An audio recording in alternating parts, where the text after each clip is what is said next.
অসম চৰকাৰে ধলপুৰ আৰু গৰুখুটি অঞ্চলত 2021 চনত যিসকল লোকক উচ্ছেদিত কৰিছিল সেইসকলক দলগাঁও সমষ্টিৰ আটাকাটা, কাছিচৰ আৰু মংগলদৈ সমষ্টিৰ মাগুৰমাৰী অঞ্চলত সংস্থাপিত কৰিবৰ কাৰণে তেখেতলোকে চৰকাৰে এটা সিদ্ধান্ত লৈ এই মানুহখিনিক ট্ৰেক্টৰেৰে তেওঁলোকৰ যিমান বস্তু বাহিনী আছে এইবিলাক চব লৈ আহি ইয়াতে ৰাখিছে।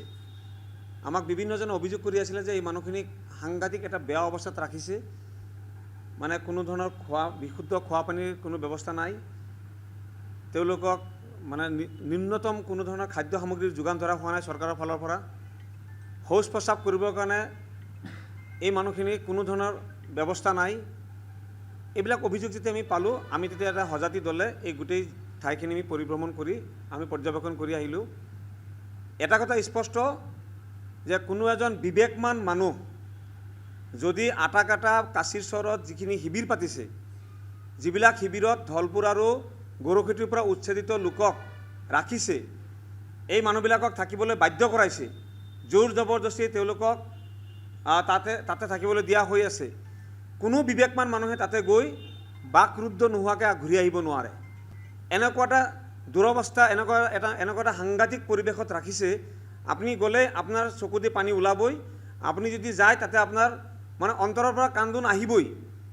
কাৰণ তাতে ডেকা, গাভৰু, পুৰুষ, মহিলা, বাচ্চা, বৃদ্ধ, বৃদ্ধা সকলোখিনি মানুহক একেবাৰে পাণ জাপাতি জাপি পিনি এটা ৰুমত চালি এটা বনাইছে মানুহবিলাকে নিজে নিজে। না বেৰা আছে, যোৱা নিশা বৰষুণ হৈছে, গোটেই বৰষুণৰ পানী ঘৰত পৰিছে। যেতিয়া প্ৰখৰ ৰ'দ দিয়ে গোটেই ৰ'দ ঘৰত পৰে। ঘৰ মানে একো নাই, চালি এটা আছে, টিনৰ চালি এটা নিজে নিজে বনাই লৈছে। এই মানুহবিলাকক যেতিয়া আমি সুধিলোঁ যে আপোনালোকক যে এই যে গৰু ছাগলীৰ দৰে যে ইয়াতে ৰাখিছে, কি কয় চৰকাৰৰ মানুহে, তেতিয়া কৈছে যে ডিচিয়ে প্ৰতিনিধি পঠিয়াই বা কেতিয়াবা এবাৰ না দুবাৰ ডিচিও গৈছিলে দৰং জিলাৰ, যে ডিচিয়ে কৈছে যে আমি আপোনালোকক মাটি দিম। চৰকাৰৰ সিদ্ধান্ত লৈছে এবিঘাকৈ মাটি দিয়া হ'ব, কিন্তু আজিলৈকে তেওঁলোকক মাটি দিয়া হৈ থকা নাই। না তাতে ছাত্ৰ ছাত্ৰীসকলৰ শিক্ষাৰ কোনো ব্যৱস্থা আছে, না তাতে বিশুদ্ধ খোৱা পানীৰ ব্যৱস্থা আছে, না তাতে শৌচ প্ৰস্ৰাৱৰ কিবা সুব্যৱস্থা আছে তাতে, না তাতে মানুহক ন্যূনতম যিখিনি খাদ্য সামগ্ৰী যোগান ধৰিব লাগে কোনো ধৰণৰ খাদ্য সামগ্ৰী নাই। এনেকুৱা বহু মানুহ আমি লগ পাইছোঁ, তেওঁলোকে দিনটো লঘোণে থাকিব লগা হৈ আছে, লঘোণে আছে তাতে তেওঁলোকে। গতিকে আমি চৰকাৰক আপোনালোকৰ জৰিয়তে দাবী উত্থাপিত কৰিছোঁ যে অতি শীঘ্ৰে এই মানুহখিনিক মানুহ হিচাপে গণ্য কৰক। এই মানুহখিনিক মানুহ হিচাপে তেওঁলোকে যিখিনি নিম্নতম যিখিনি সুবিধা পাব লাগে সেই সুবিধাখিনি দিয়া হওক। যে এই মানুহখিনি যিহেতু ভাৰতীয় নাগৰিক, অসমীয়া মানুহ, এই মানুহখিনিৰ সম্পূৰ্ণ অধিকাৰ আছে যে তেওঁলোকৰ জীৱন ধাৰণ কৰিবৰ কাৰণে সম্পূৰ্ণ অধিকাৰ আছে। তেওঁলোকক এনেকৈ তিলকৈ মাৰাৰ অধিকাৰ কাৰো নাই। গতিকে আমি অসম চৰকাৰক কৈ আছোঁ যে মানুহক, সাধাৰণ শ্ৰেণীৰ মানুহক জীৱন আৰু সম্পত্তিক লৈ পিনে আপোনালোকে খেলা নকৰিব। স্পষ্টভাৱে কৈছোঁ, খেলা নকৰিব। কেৱল মাত্ৰ ধৰ্মীয় সংখ্যালঘু হোৱাৰ কাৰণে এই মানুহখিনিক এবাৰ উচ্ছেদ কৰা হ'ল। উচ্ছেদ কৰাৰ পিছত আকৌ সংস্থাপনৰ নামত আপোনালোকে যিটো নাটক কৰি আছে, এই নাটক বন্ধ কৰক। ক্লিয়াৰ কথা এইটো।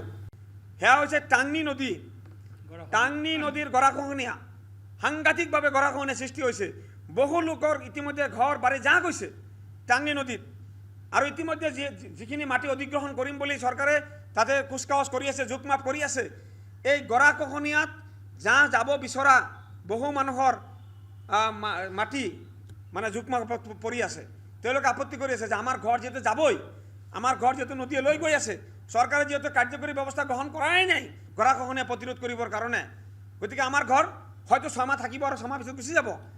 গতিকে আমি চৰকাৰক কওঁ যে যিবিলাক মানুহৰ ঘৰ গৰাখহনীয়াত জাহ গৈছে, যিবিলাক মানুহৰ ঘৰ যাওঁ হৈ আছে, তেনেকুৱা মানুহৰ মাটি যাতে চৰকাৰে অধিগ্ৰহণ নকৰে সংস্থাপনৰ নামত, এই দাবীটো আমি উত্থাপিত কৰিছোঁ। শূন্য সহনশীল নীতি গ্ৰহণ কৰা চৰকাৰৰ পিৰিয়ডত কেনেকৈ গাঁওবাসীয়ে মুখে মুখে এইটো চৰ্চা কৰিব পাৰি আছে যে টকাৰ লেনদেন ইয়াত চলি আছে বুলি। গতিকে গাঁওবাসীৰ লগত আলোচনা কৰিলে ওলাই যাব, নিৰপেক্ষ তদন্ত কৰিলে ওলাই যাব। ছদ্মবেশত যদি কোনোবা অফিচাৰ যায় তাতে বহি থাকে, ওলাই যাব কথাটো। গতিকে আমিও নিশ্চিতভাৱে তাতে চেষ্টা কৰিম, কোন দালাল কোন কেনেকৈ জড়িত হৈ আছে আমি ধৰি দিবৰ কাৰণে চেষ্টা কৰিম। কিন্তু প্ৰশ্নটো হৈছে যে চৰকাৰে তাতে মনোযোগ দি থকা নাই। চৰকাৰে তাতে মনোযোগ দিয়ক, ডিচি ডাঙৰীয়াই নিজে মনোযোগ দিয়ক, আৰু এই মানুহখিনিক অতি শীঘ্ৰে এলটমেণ্ট দি তেওঁলোকক ঘৰ বনাই থাকিবৰ কাৰণে সুবিধাটো কৰি দিয়া হওক। তেতিয়া কোনো দালাল পালালৰ তাত দালাল নাথাকিব। যেতিয়া সমস্যাই নাথাকিব কোন দালাল যাব তাতে? গতিকে এইখিনি কথা আমাৰ ক'বলগীয়া আছিলে। যিকোনো খবৰৰ বাবে যোগাযোগ কৰক 7099017330 লগতে 7099017110 নম্বৰত।